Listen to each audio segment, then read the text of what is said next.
Welcome back.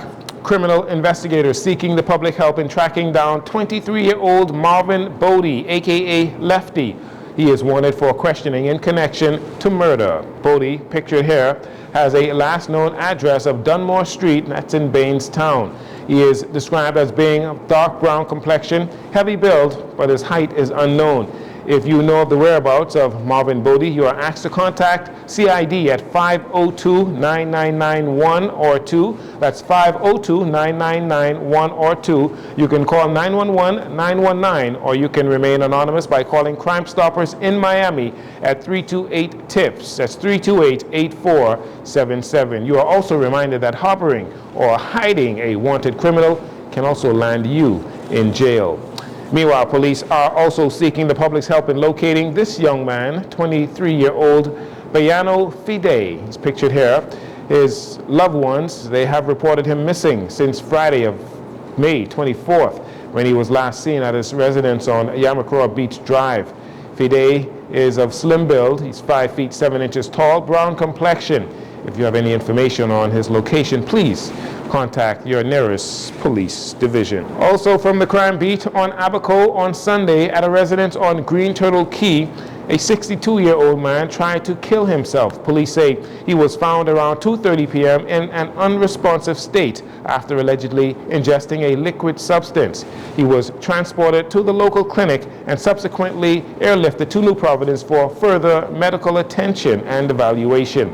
Then on Saturday, in Grand Bahama, a 49-year-old woman was found around 8 p.m. at her Columbus Drive home with self-inflicted injuries to her wrist using a sharp instrument.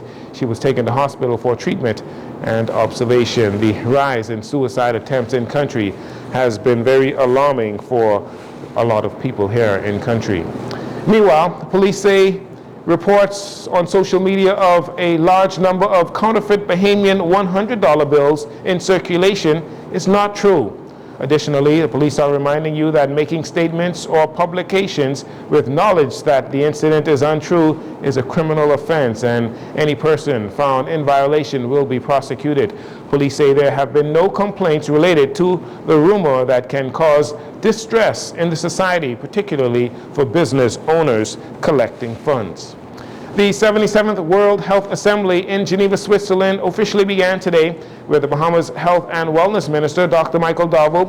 He is there in person. The assembly will bring together ministers of health and other high-level country representatives to discuss critical global health challenges.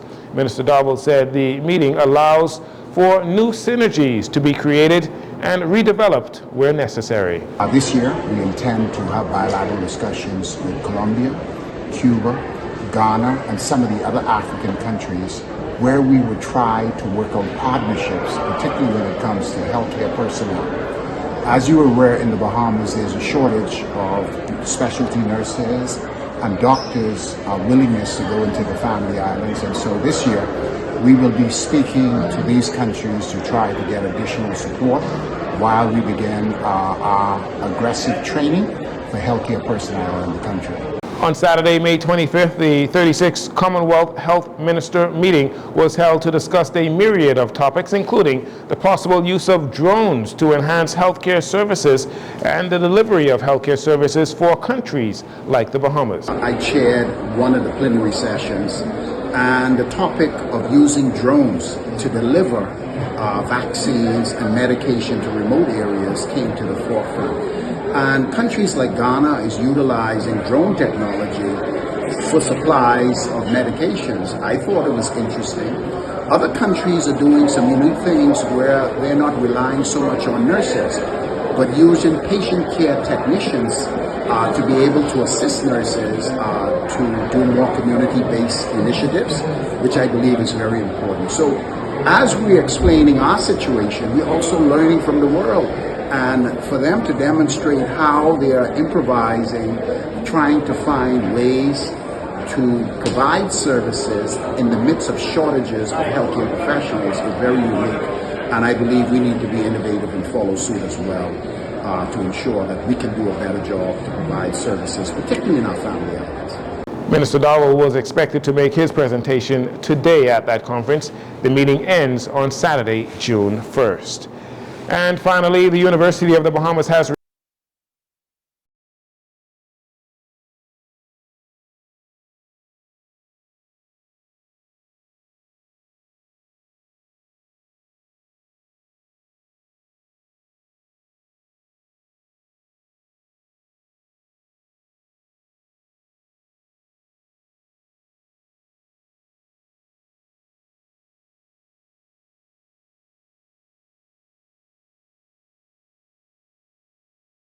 We're very excited that we agreed that we have the support of Bahamas Air, who, as I think all the students now know, has agreed to waive change fees for anyone who's related to our students and has to change their reservation.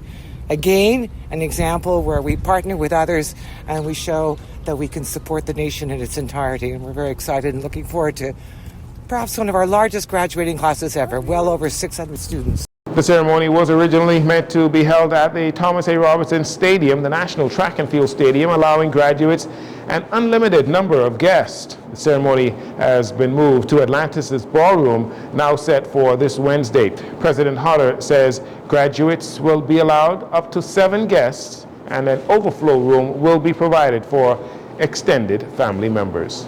That'll do it for your JCN Evening News. Once again, I'm Jorino Saunders.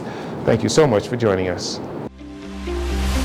This segment of the news has been brought to you by Sun Oil Limited.